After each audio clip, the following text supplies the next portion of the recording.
Ayan po, lagyan na natin yung ating Alfredo sauce. Tutubigan natin siya para sayang po. Simutin natin. Marami pang naman sa loob.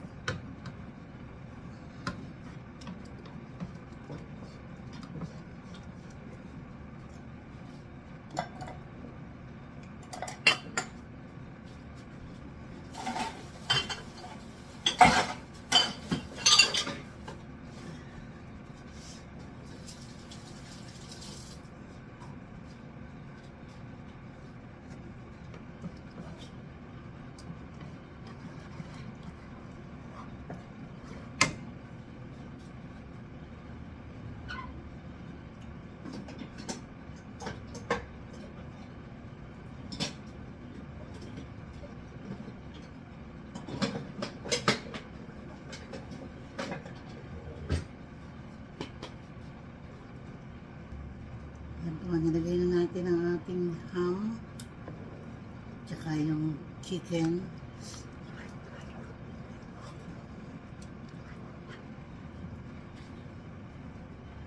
Lagay po natin ng 1 cup of milk. Ayan. Ayan natin siyang kumulo.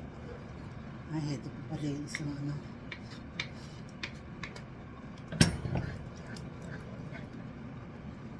Pan nga natin yung sauce niya. Itong timpla. Medyo matabang. Lagyan natin ng salt and pepper. Lagyan na po natin siya. Ang ating pasta. Dami.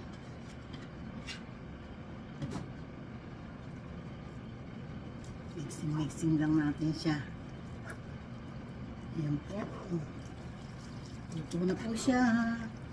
Ready na po. Ikain na. Ayan po. Ang sarap. Alfredo sauce. Carbonara with Alfredo sauce. Lalagyan po natin siya ng cheese pa. Lalagyan natin siya ng cheese. Ayan.